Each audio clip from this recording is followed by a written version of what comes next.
Hello, everyone. Before we dive into today's episode, I wanted to remind you that my book, Drummers on Drumming, is available now on Amazon as both a paperback and an ebook. Based on the Big Fat Five segment of this podcast, where I sit down with my favorite drummers to discuss the 5 records and stories that shaped their approach to the instrument, this book is packed with insights from the drummers who redefined how we think about the modern drum set.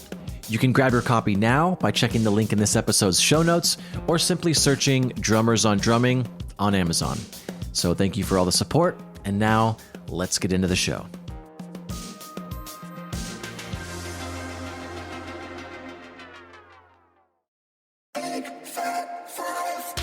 What is up? Welcome back to Big Fat Five, a podcast financially supported by Big Fat Snare Drum. This week's guest is Dave Scalia. Dave is a Brooklyn-based professional drummer, producer, and songwriter. For the last 7 years, he's been playing with Elle, an amazing artist. But throughout his career, he's also worked with White Rabbits, Don Richard, Theo Katzman, Miranda Lambert, Dierks Bentley, and many more. I also skipped a bunch that I couldn't pronounce, but check out the links in the show notes for more affiliations. He's incredible and nuanced, yet very elastic with his playing, and I just love his style, and I was extremely excited to get him on the show. So please go check him out, but for the time being, sit back, relax, and snag some great insight from a real, bona fide musician. Here are the 5-ish records that shaped Dave Scalia into the drummer he is today. Cheers.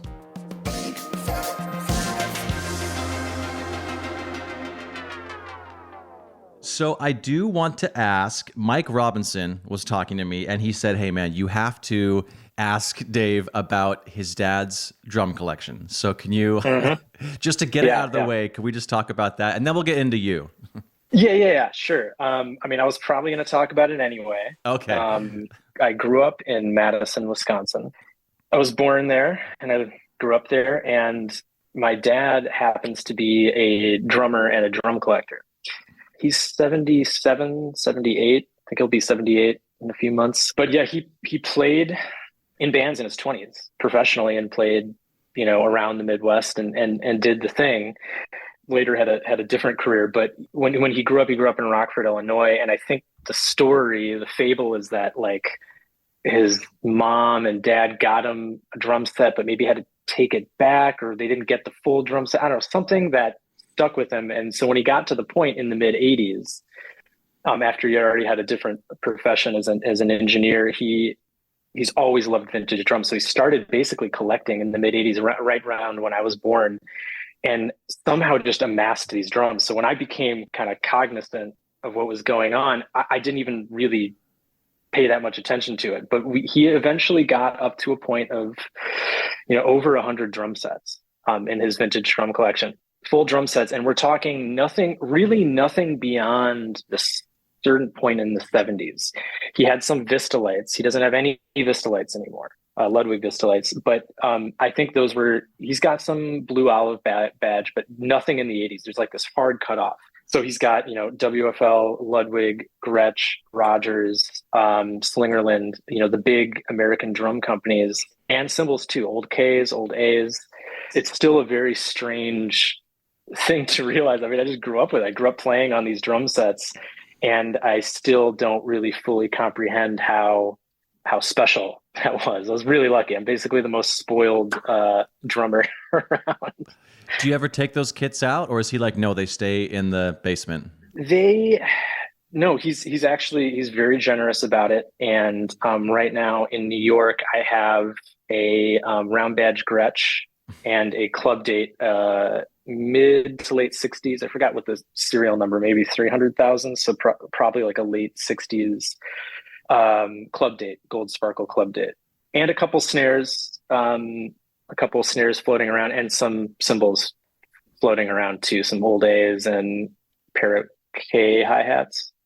So I've got some things, and I tend not to take those out on tour. I really like CNC a lot, and actually Cardwell Bill has known my dad through the vintage drum community for like a really long time.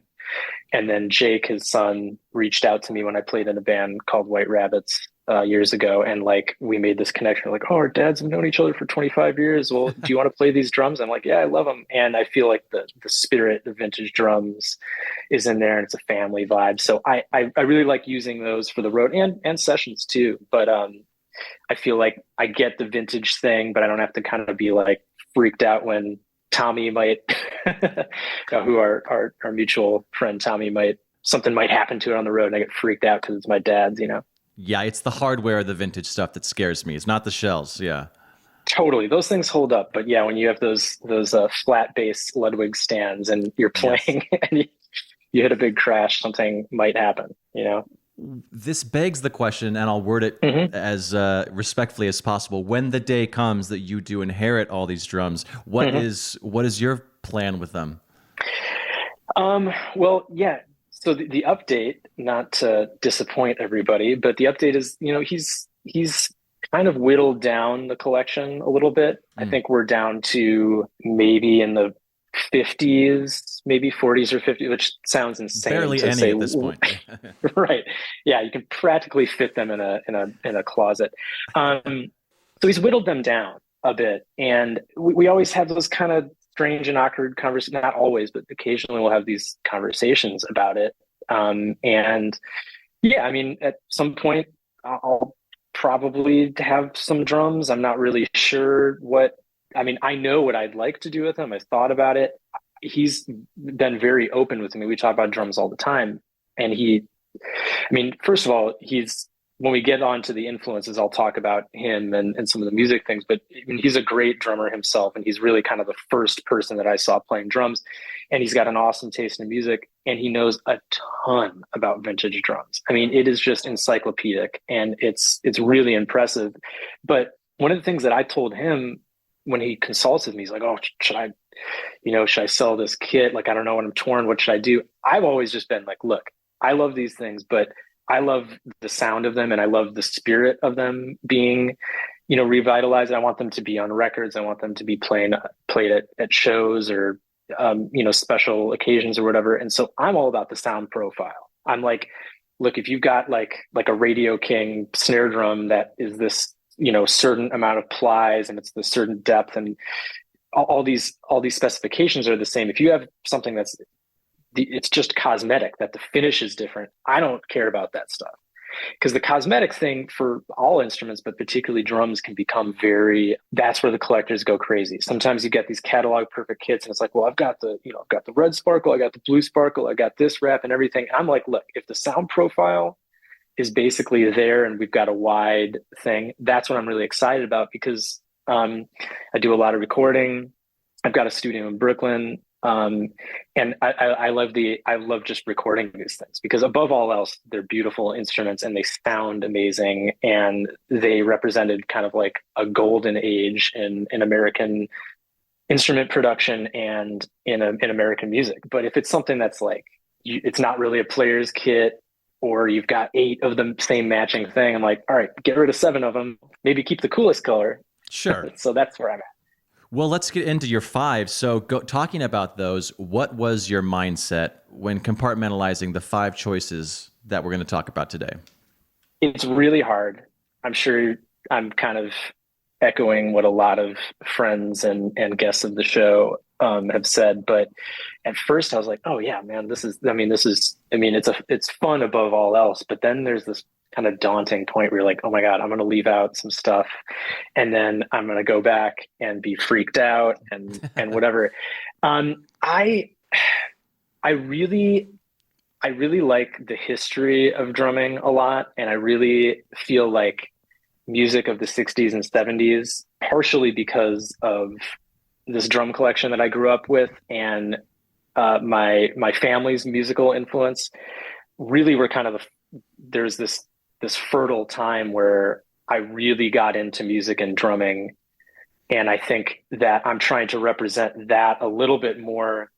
It's skewed more towards music of the 60s and 70s, records of the 60s and 70s, more than music that has influenced me a lot recently. And I think I like to go back to the roots, because like, okay, well, if this, if these drummers were doing this in the 60s, then it influenced this guy, then influenced this person, and then eventually you get to Brian Blade, or eventually you get to Jim Keltner or whatever. Yep. So I kind of had that approach. And these records were also, I remember these kind of moments where I had epiphanies where I was like, oh my God, this is, if I could sound like this or a fraction like this, I would give my limb for it. So all of them are kind of represent maybe parts of my body that I would give to sound even That's a the fraction right of a there. good. Yeah.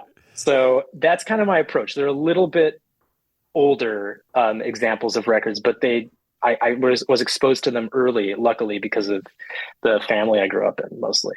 Sure. And before we talk about your first one, I've been asking a lot of guests this lately. So when you sit behind a kit, it's a new kit, and just to get comfortable behind the kit, maybe some drummers are watching. What's the first beat you play? The first thing you do? My first instinct most of the time is to play like one of two beats, and that's just like probably a somewhere around like an 80 to 100 BPM ish soul kind of groove, where it's just basically like 1 in 3 in the bass drum, or one, maybe one syncopated bass drum, but basically just laying something down. Because my hope is that I can show people like that I know how to play the instrument by playing the simplest thing, and it's so groovy that people like almost like a Steve Jordan effect. Sure. Or a Bernard Gadsden Purdy effect, yeah. or Gadsden, or Steve Gadd effect, where you're just like, you could play, a Gadsden 16th note hi-hat thing, and everybody stops what they're doing, almost more so than somebody that's playing all the licks. So 100%. I tend to go to those. The Gadsden thing always comes up because it kind of gets my right hand woken up, and you get a little bit of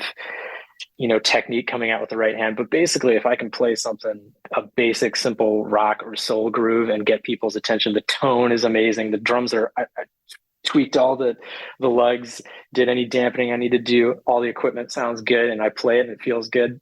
Sometimes I fail. Maybe I'll look out a corner of my eye, and some old crew guy doesn't care. But that's my hope. Yeah. All right. So number one, and I love this because when we first started this format, me and Chris did our own little top 5, and there was a certain flam hit on this song that was one of my top 5. But the album is Help. The release year is 1965. The artist is The Beatles. The song choice is Ticket to Ride. And the drummer, of course, is Ringo Starr. So you can just talk about it a little bit, and then we'll play a little bit of Ticket to Ride. Yeah, I first got exposed to this song actually not from the actual Help record, but it was from those 2 double CDs, the red and blue double CDs that Apple put out. Mm-hmm. So, later on, I dug deep into the actual record Help and all its tracks, but I took it from my brother, and we were on a road trip, and I just listened to that record constantly, both of them, all 4 of the CDs. And Ticket to Ride just struck me particularly, and I think it's a really good example. Now, apparently, Paul came up with the idea. I mean, we could talk for hours about all the different, like the special Beatles little nuggets. Mm-hmm. But what is awesome about it is that flam, that part, and on the rack tom.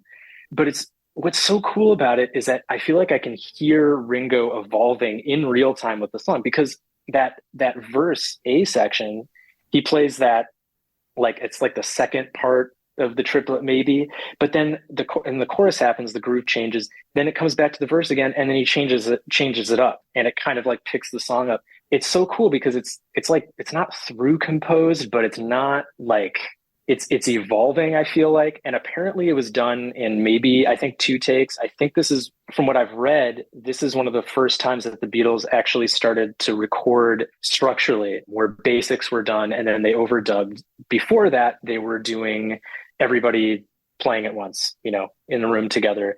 So here you have Ringo coming in and kind of nailing it, and it's not metronomic. It feels amazing. The tempos are fluctuating, but you never think about it. Like, you want to move to it. It's a really brilliant kind of different part, but it grooves and the song evolves. And I just feel like I can hear Ringo's spirit, but also he nailed the take, and it's so unique. And to play this exactly how he played it is just like, I don't think anybody can really do it. The drums sound great. The take is great. It feels good. It's unique. It lets the other instruments shine. It references the other instruments and the vocal lines. I mean, it's just a brilliant example of Ringo's ability to play to the song. He was a great session drummer. He's a great live drummer. He's really one of my favorite drummers. And when I heard this song and the Help record, and also that compilation, the Red Apple compilation, it was just infectious. It really got me into playing drums and wanting to be a drummer.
I like the tambourine starts like a measure before to kind of like amp you up. Exactly.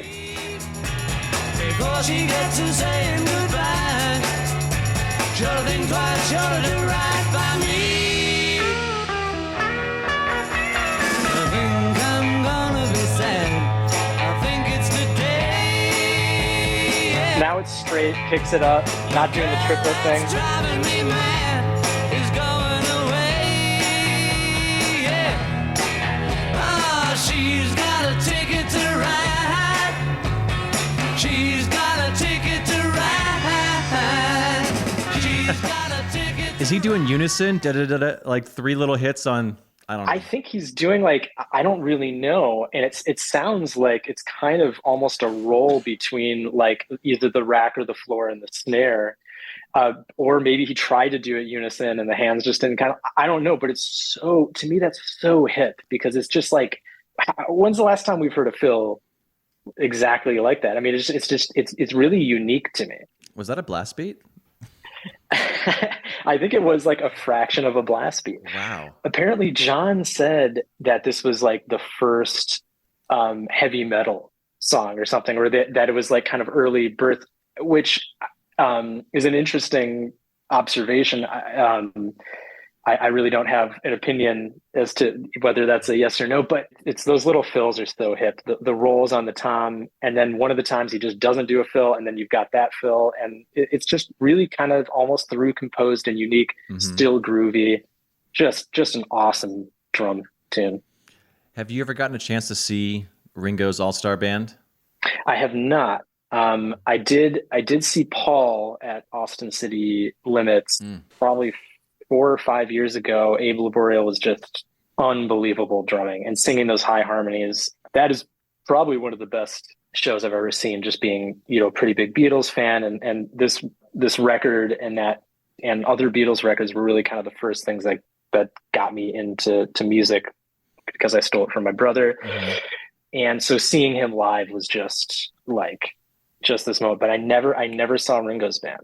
He's still doing it. They do a different tour every year. So even if you see it one time, the next time he comes through, it's a whole different crew of people. I did see him maybe 10 years ago, and it was amazing. He's usually the front man. If people don't know, he brings out different lead singers and guitarists from other bands and gives them the chance to sing those songs in front of a big audience. And then towards the end, Ringo goes back and plays some songs on the kit. But all right, let's go on to number 2. And so the album it's on two releases, probably more than that. But the ones you put down is the Funky Drummer single or from the In the Jungle Groove 1986 compilation. And yeah, the Funky Drummer. So the release year is 1970. The drummer is Clyde Stubblefield. So take it away, and then we'll listen to it at about 5:20 is when the drum break is. I'm not sure what part of the song you want to listen to, but yeah, that break is definitely the thing. Man, this tune, both the single release and then the compilation, just really influential for me. Growing up in Madison, not only did I have like kind of the family, drum collection and musical influences, but Clyde Stubblefield, although not born in Madison, lived most of his life in Madison, Wisconsin. So I got to see him play. I mean, he had, I don't know if he necessarily had weekly gigs, but he played at a club downtown, and I got to see him play. I got to meet him a bunch of times. Stupidly did not take lessons with him. It actually kind of haunts me that I didn't do it. But I mean, it was a thing that people in the Madison music scene were just like, Clyde Stubblefield. He's a Madisonian. Like, he's here, he plays, he's part of the community. So I would have been exposed to him even if I didn't live there, but there's a special kind of connection that I've had. And I got exposed to the music that he made with James Brown at an early age. And this tune, trying to pick one that he played on is difficult, but this one, I mean, just the influence of it just can't be understated. And when I moved to New York 13 years ago, the first gig that I had in town was with Fred Thomas, one of James Brown's bass players. And it was just this full circle thing with me. And it was really cool. I mean, that drum break, most sampled drum break, kind of changed funk and soul music at that moment. It's improvised. I've heard kind of different stories about it, but apparently they're playing Cold Sweat or jamming on a riff, and then James Brown wanted a drum break and played this drum break, and it impressed him so much that he's like, okay, this song's called The Funky Drummer. And to impress somebody notoriously very hard to impress as James Brown, to do that, to get a song named after you, to kind of revolutionize drumming, funk and soul, and then like actually kind of like change in the 80s, later on in the 80s, hip hop. I mean, it's like kind of, if you have to go back and choose profound drumming moments in history, I mean, this has got to be one of them. And I'm so lucky that I got exposed to it at an early age and got to hear Clyde, got to have some conversations with him, and playing those 16th notes at that tempo consistently and that groovy is awesome. The syncopation with the left hand, the ghost notes, I mean, everything about it is just, I still try to play this groove, and it's just like, it's a lifelong thing. 20 years from now, I'll be trying to play this as good as him, and I won't. It's just this thing that I'll be chasing for my entire career. But this is just really one of the tunes, and that compilation record is just chock full of just all great Jabo and Clyde tracks. Mm-hmm. So, all right, here we go. Here's the Funky Drummer drum break. 1, 2, 3, 4, get it. God.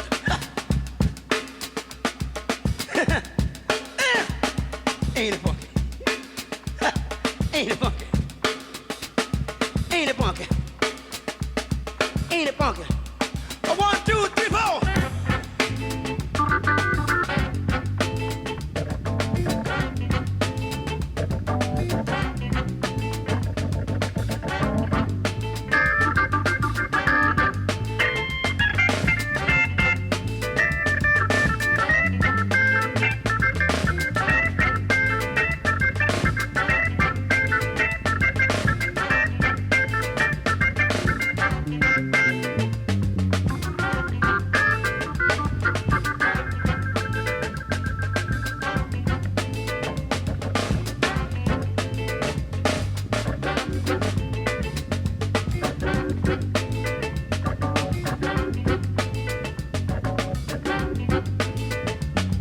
The name of this tune is The Funky Drummer. The Funky Drummer. The Funky Drummer. The Funky Drummer. The Funky Drummer. The Funky Drummer.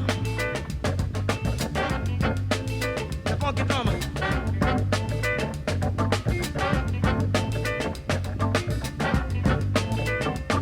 It's so, yeah, it's so groovy and so innovative, and And there's some cool live YouTube clips of them playing, um, and you know, of James Brown playing, and Clyde has like a break, and he plays everything really differently, and they played a lot of the tunes faster. I mean, the live at the Apollo, I don't think Clyde was on that, but the live at the Apollo record, I mean, everything was like way faster, and so a lot of that stuff is just it was just a moment in time in the studio, and Clyde played something that he felt it was kind of a riff and a groove, and then people fell in, and then it just changed and put a huge mark on music and drumming. It's really cool.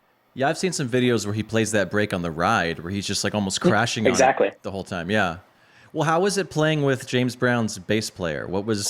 How was that? Man, it was a trip. I mean, it was probably a few weeks after I literally drove my car out from Indiana, having gone to music school out there.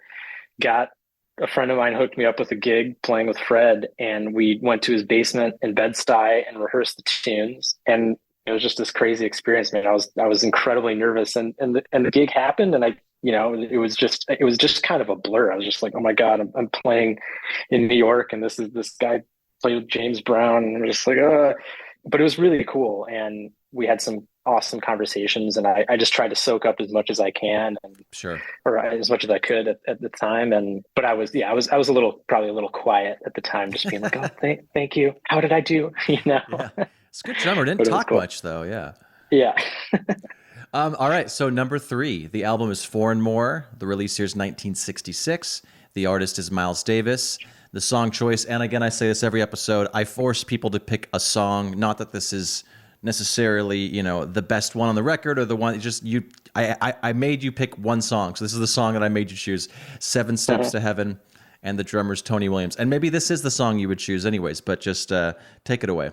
Yeah, there's a lot of I'm not sure how that concert went down. It seems like there were maybe 2 sets or something, but I mean, I loved the record 7 Steps to Heaven as well, and the solo on that is really awesome. I remember transcribing it in college and trying to play it like him.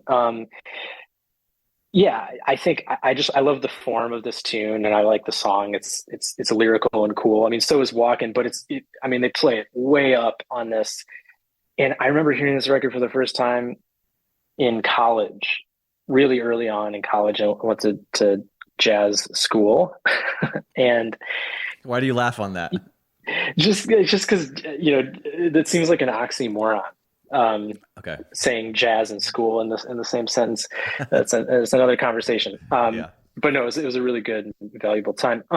But when I heard this, I was just like, oh my God. I mean, I was familiar with a good amount of Tony's playing at that point, but for some reason I just hadn't really listened to this whole record all the way through. And man, it just blew me away. I mean, 19 years old, playing the way that he played on this concert, and at this point in his career, is just mind blowing. I mean, he had his own language. I mean, clearly studied the greats before him, but already developed his own language. I mean, a whole rhythmic concept to his own. Him and Herbie on this recording are really starting. I mean, there's both the young guns in the band.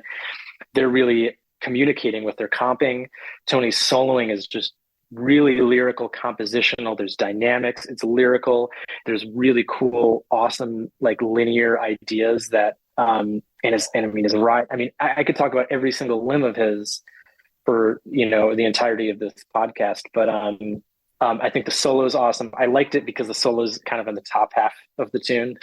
It's just there's let's just give Tony some time. Mm-hmm. It's cool. It kind of is in time for some of it, and then he kind of drops out of time. I always enjoyed that about a handful of Tony's solos. I mean, he's got a lot that are over the form. He's got a lot that are over vamps. He's got some that are out of time. But my favorite are kind of the ones where he just does his thing, and the air kind of gets released, and he takes his time, and then he always, a lot of times brings it back in, bop, bop, bop, bop, bop, and then right in, and Ron Gardner just knows. I mean, the whole band knows exactly where he is.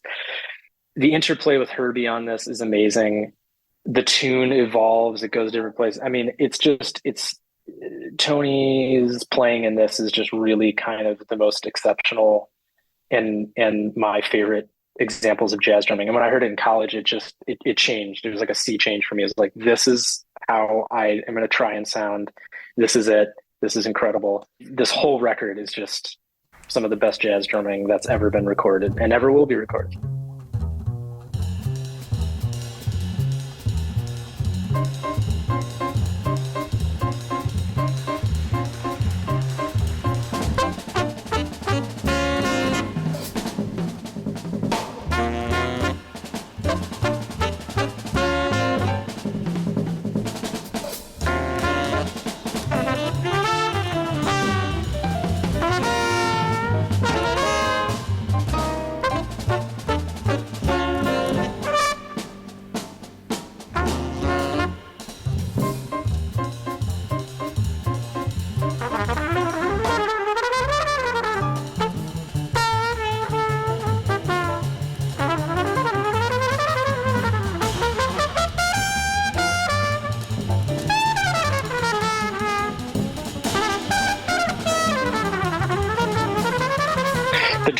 The drum tone on this is just the best.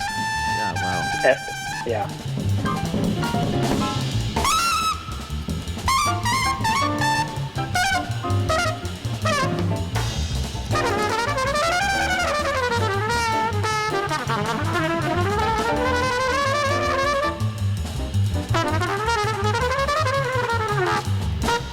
And to think just a couple of years later, Miles is going to change the entire course of jazz and music, you know?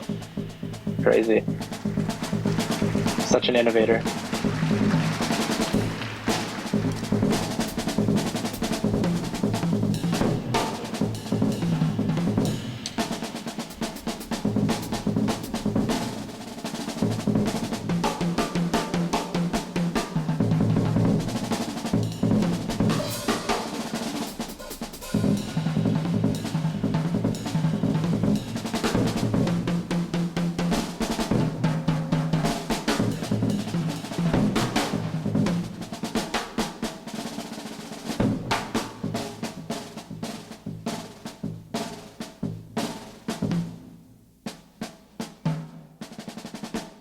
All right, so number 4, the album is Siamese Twins. The release year is 1999.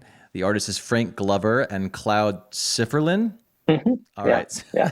I don't trust even though it's kind of hooked on phonics the way it's spelled, but I don't trust myself sometimes. So yeah. And the song choice is Confirmation. And you sent me an MP3 of this. And yeah, there's no drummer on this one. So talk a little bit about it and then we will go into it. Yeah. So this record is always something that I try to include. I mean, it's really just one of my favorite records. If, you know, people do that desert island thing or whatever, this record goes with me just everywhere. And it's really influential. And I'm not trying to be like clever or coy by having something without a drummer, but the fact is this record shaped me in a big way because I got the enormous pleasure of playing in a band with these guys when I was in college.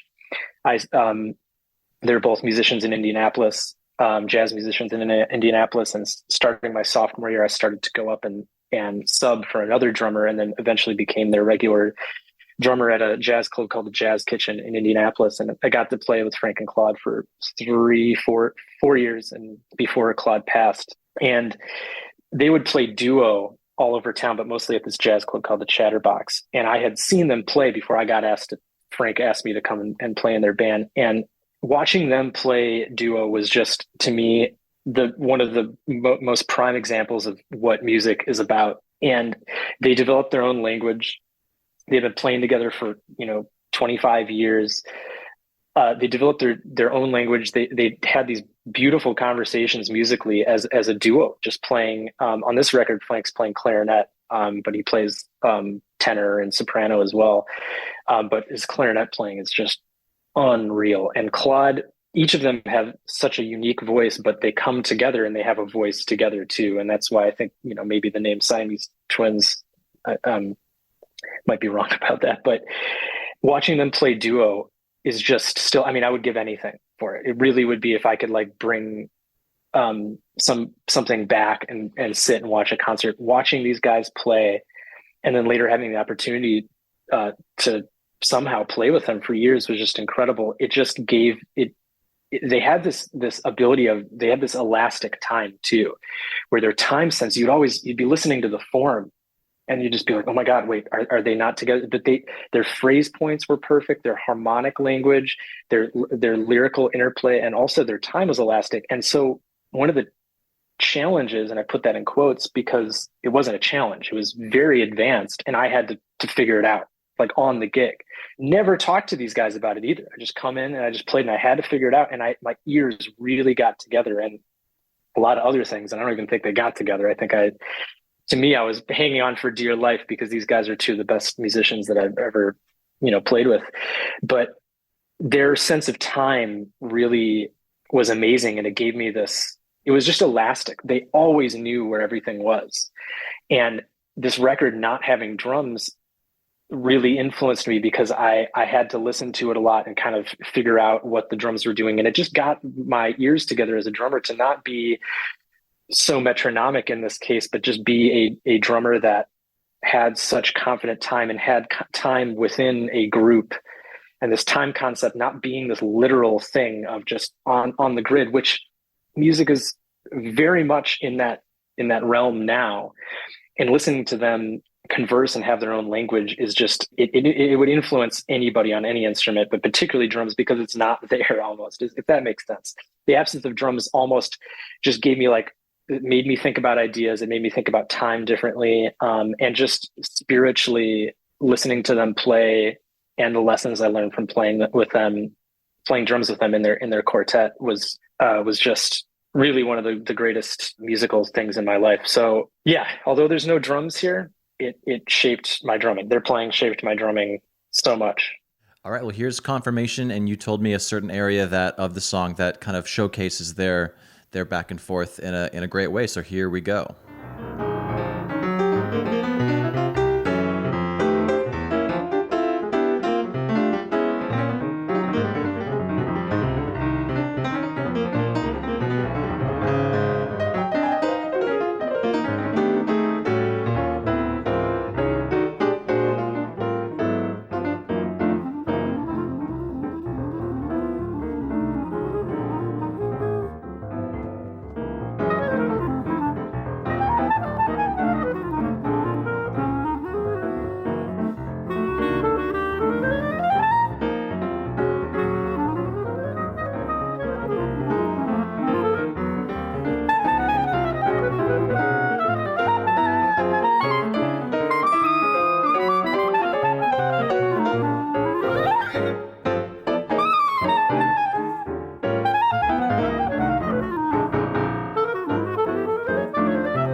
Yeah, when you have that kind of relationship that's a very intimate relationship. I mean, you're relying on each other. Yeah, and that's really what I think.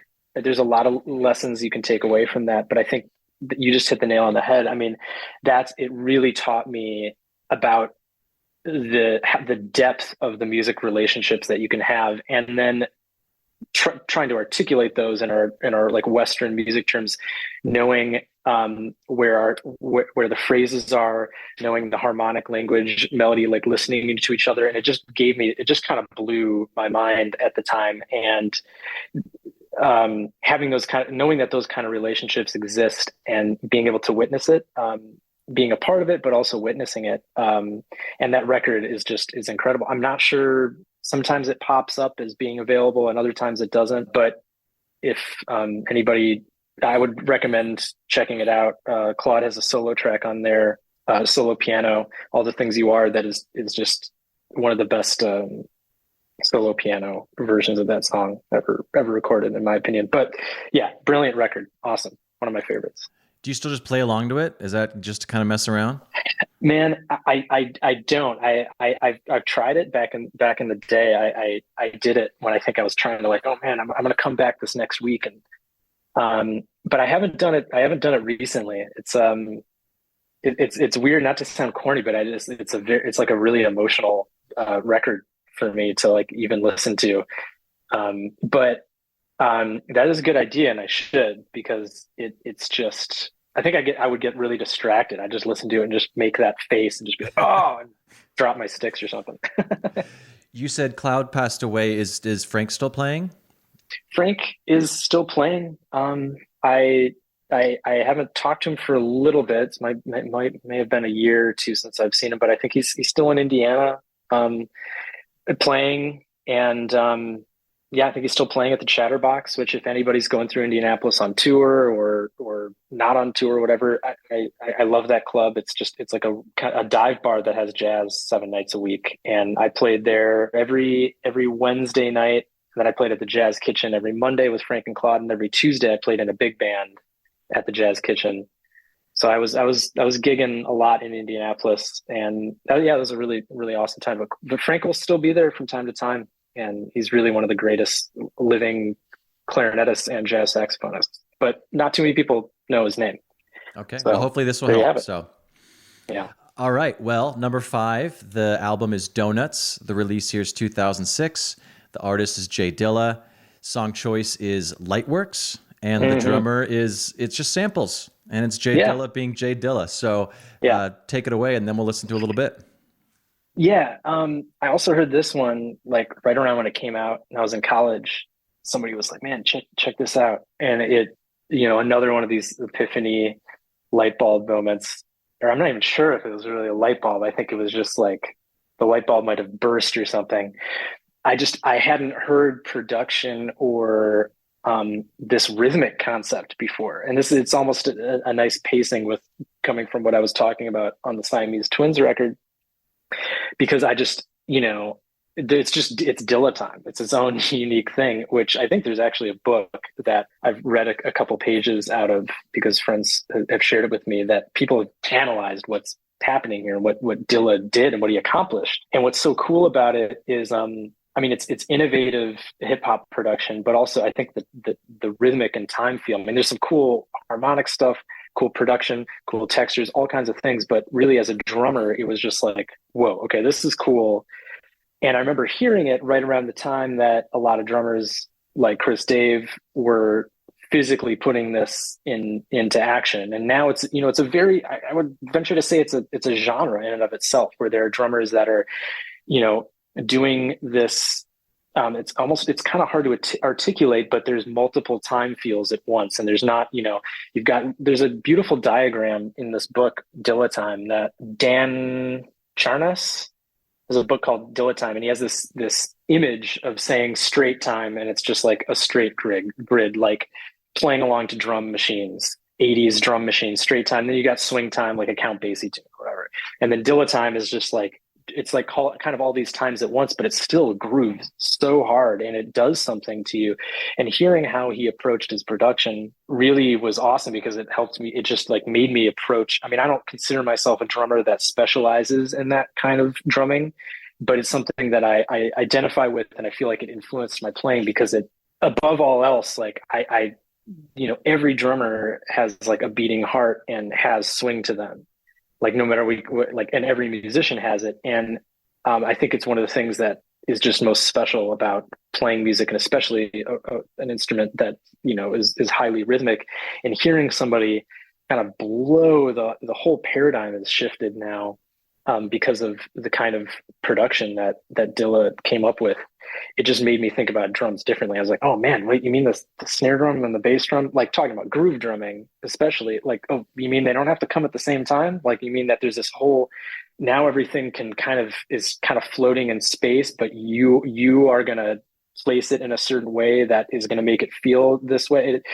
It's really just brilliant. And then hearing more about this record, that this is the last record that he made, and he did it basically in the hospital as he was dying. And hearing it around, I think it was probably around maybe 2006, 2007. I'm in school, and I'm listening to a lot of jazz at the time, and then but also into all kinds of music, hip hop included. Hearing this, I was just like, whoa, okay. Now there's a whole new world to to look at. It's like discovering a new, solar system and just being like, whoa, what's out here? So really, although there's not a drummer on it, it's just like rhythmically really awesome. And really before this, and one of the other records that I piled on in the honorable mentions, it was like I didn't listen to a ton of electronic music.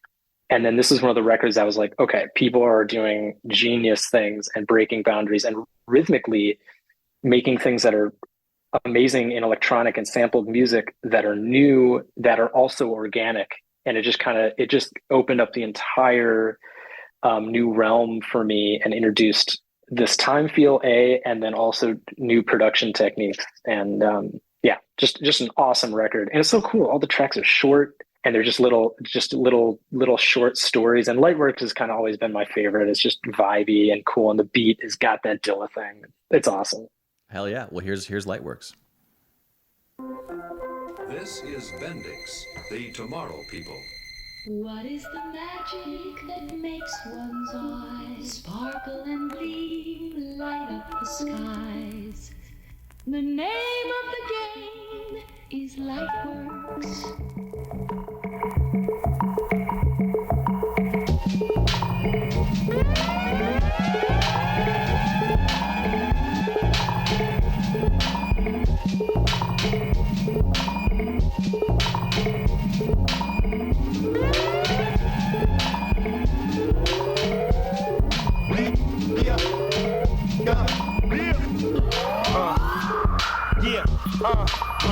Listen up.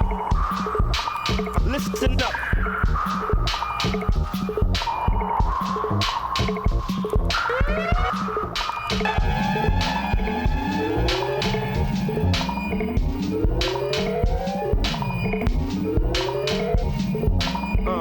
Shine is that sparkling beam. The name of the game is Lightworks. Light up the slips. The name of the game is Lightworks.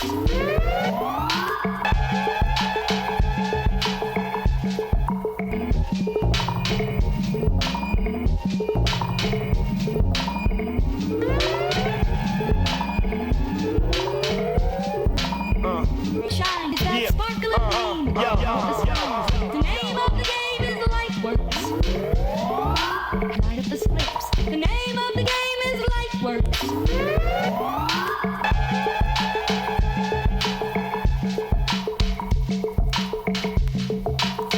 All right, so I do want to sneak in because you have very specific honorable mentions. So I do want to sneak these in. Sure, and sure. I will ask, can you pronounce the person who this is? I mean, I might be even butchering his name, but Nobukatsu Takemura.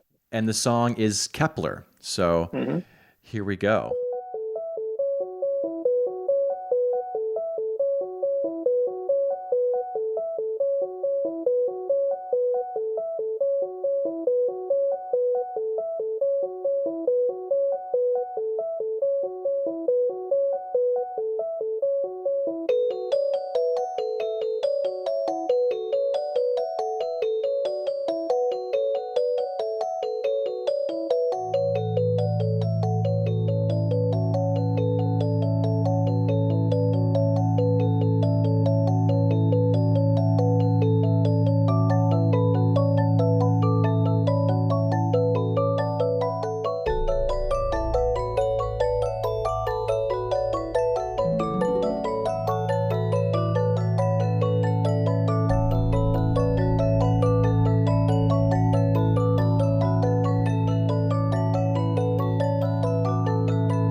Obviously, there's a lot of cool things about that, but why'd you choose this? This is, and again, maybe this is a good following the donuts to the Dilla record. No, not a drummer on here, electronic musician from Japan. I heard this around the same time that I heard Donuts for the first time. And I mean, any of the, like the many drummers that, you know, probably will be listening to this, I mean, that would be really fun to play drums too. Yeah. So many cool layers. I mean, again, was kind of like a little bit not exposed to electronic music coming into at that point in my life, like 19, 20, 21 years old, heard this record and I was like, oh, this is awesome. Really got into kind of minimalism, John Cage, Steve Reich, and others. And I really dug the minimalism of this, the composition, but also like the rhythmic stuff that's happening. I mean, there's all these rhythmic layers, and then you can hear that kind of. I still don't really know how Takemura does it, but the kind of almost sounds like a CD skipping. He does a lot of cool stuff on that record where the rhythmic components of that are really awesome, and it's just really as a drummer listening to this was just like, okay, cool. This is giving me ideas. Like there's no drums. Like what would I play on this to sound cool? And also just the idea that like we spend a lot of our time as drummers thinking about how the snare drum sounds and what the ideal bass drum tone is for this record. Oh, is it a 20-inch or a 22-inch? Or do you go bigger than a 24? Or what's the depth? And it's like you hear stuff like this and it's like, oh wow, like anything can be rhythmic, you know, like, and so this record kind of gave me that, you know, you go from the Dilla record where you're sampling instruments, you know, records from 80s, 70s, 60s, whatever, and he's sampling it, which is a skill in and of itself. But then you have this where it's electronically generated music. It's also samples in there too, but he's using different sounds as maybe the kick drum or as the snare drum, or maybe that's none of that's happening and it's just a rhythm. And it kind of reminded me that it's like, at the end of the day, are we drum set players or are we musicians that play a rhythmic instrument, you know? And this record really kind of helped me appreciate and opened up the whole electronic music realm and called into this question that I'm still trying to figure out in making my own music. How does the drum set fit in to the music that I want to make? Like, how can I approach it differently? Can I somehow abandon all these like legends of like Clyde Stubblefield, the Tony Williams, all these Jim Keltner, Brian Blade, like all these drummers that I love, Ringo, and then can I take all that stuff but then approach it differently in a 2023 context?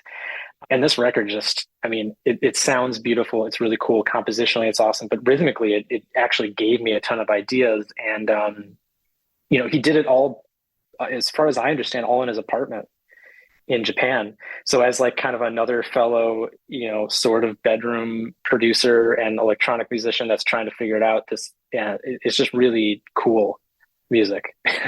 Hell yeah. Yeah. No, that was awesome insight. Yeah. Well, then to go back, let's go to Mr. Al Jackson Jr., and it's Al Green's Let's Stay Together from 1972. So, and the song is So You're Leaving by Al Green. So let's play a little bit of that.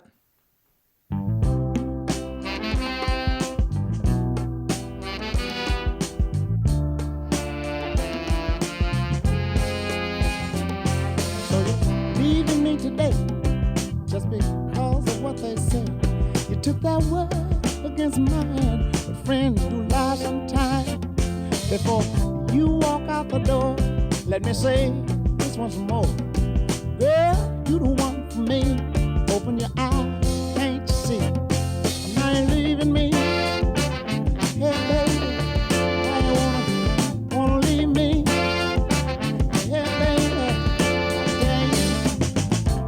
I'm trying to find a way that I can make you stay. You won't hear a word I say. Think you wanna leave me anyway. Don't break their hearts. I knew right from the start. If they're allowing Jesus, can't you see they're allowing you and me? I ain't leaving me. Hey, baby. Oh, baby. I ain't leaving me. Yeah, I mean, Al Jackson is just Mr. Taste. I couldn't going back to the very first question that you posed, it was just like, I mean, yeah, this is, it's hard to choose five. It's a really good exercise. It's such a cool idea, but I was just like, how can I gotta get Al Jackson in there. And then it started to snowball and I was like, well, I gotta get him and her and what, but I think, you know, this is one of his later contributions. I mean, he played on pivotal hits with Sam and Dave, and was a Stax drummer. And actually, Howard Grimes played on this record too. And I'm pretty sure this is Al Jackson, but maybe somebody out there can. I have the record, but it doesn't say, so I don't know. Al Jackson just was the epitome of like a drummer that knew like restraint, played to the song, such a deep pocket and backbeat as you can hear. And it just shaped me a lot, because this is a lot of like tunes that Al Jackson had played on, and this record in particular is a lot of stuff that I grew up listening to through my dad playing a lot of old R&B and soul records. And this record is really kind of sums it up for me. Al Jackson's playing, because I mean it's a really cool record. The drums are recorded awesome, because a lot of the earlier stuff I think is just one mic. So like the mix, you're kind of like, I mean it sounds awesome, but there's more clarity, because now we're in 1972. The recording technology's changed a bit, but he came out of a jazz world. I think his dad ran a big band, so he was kind of like started as a jazz drummer, and then just became such a tasteful session groove drummer that was just like people had to have him on the track, because he just knew exactly how to unlock the song and be like a quote unquote point guard, where he wasn't gonna go up and do like a crazy put up 50 points in a game and do all this like crazy stuff, but he allowed the song to come through. He allowed the bass play, like every element. He was the point guard, and he made the songs really come together and connect on so many Stax tunes and other tunes and hit songs. And I just like, I could not include him, because I feel like, coming from a jazz background, and then doing a lot in my professional work now, still some jazz, but a lot of non-jazz, like looking for that restraint and playing to the song and just unlocking it for everybody, making the singer feel good, bass player feel good, making a groove, having good tone, all that stuff. He's just the best at it. So. All right. Well, I know that you are you're out of the country and probably need to pack to get back home, so I will let you go. But I do want to give you a little bit of a chance to do some self-promotion. So I know you do some musical directing. You're a very busy guy, recording, touring. What does 2023 look like if people want to have you help them out with their show? I mean, the floor is yours. 2023, fortunately, is looking really busy. I'm currently, this is my 7th year playing drums for the artist Elle, who's those of you not familiar, like pop, rock, soul, country artist. So good. So yeah, and she's great, man. I mean, the first gig I played with her, I met her a few hours before the gig, actually in Madison, Wisconsin. Weirdly, all these things come together. Met her on the tour bus about 3 hours before the gig. And she's like, "Hey, thanks for playing with us." Hadn't rehearsed any of the tunes. Awesome. What always has drawn me to her, and still does, every night, is that she's got an awesome soulful voice, and she's just a classic, awesome singer. So I'm really lucky to be doing a whole year of touring in 2023. I've got a tour starting mid-February, going through March, and we've got stuff sprinkled around throughout the whole year. So I'll be doing that most of the time, but I put out my first record this last year. That's, I'm not really sure what it sounds like, but I play some drums on it, but it's also got some kind of soundscapey stuff, full of synths, whatever. And I hope to do a show of that, but I also recorded another EP just about a month ago, and I'm probably going to move to mixing and hopefully put that out in 2023. But yeah, I do some production, I do some writing, occasionally do some MDing. I kind of hopped on and helped out on this K-Flay tour last year, and been using Ableton for a long time. So, I do the session drumming thing, do the touring drumming thing, and MD, produce, trying to do all my, like all of us, we are trying to do a lot of things. We're not trying to, we do a lot of things. Need to, yeah. We need to. It's, I think everything influences one another, and it helps you as a drummer to do these things, but it also sometimes is out of necessity. But it'll be a lot of touring and a fair amount of sessions. But yeah, busy year with Elle this year. So we'll be on some TV shows later in January. I don't know if they're announced yet or anything, but late night show and a morning show. Those of you that watch those things will be on there playing some fun country, soul, rock tunes. And I'll be drumming, trying to bring the spirit of all these drummers and records alive, for better or for worse. Well, Dave, this was awesome, man. Such good insight. It doesn't surprise me at all with the nuances in your playing that you are so all over the place with things that have influenced you. So thank you so much for taking the time, and I'll let you get back to your vacation, man, and safe travels. Thanks, man. Thanks for having me on.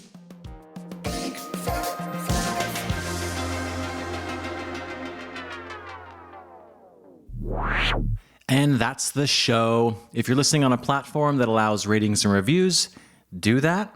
It helps more people find the show, so it'll get bigger and better, and hopefully I'll have a chance to sell out one day.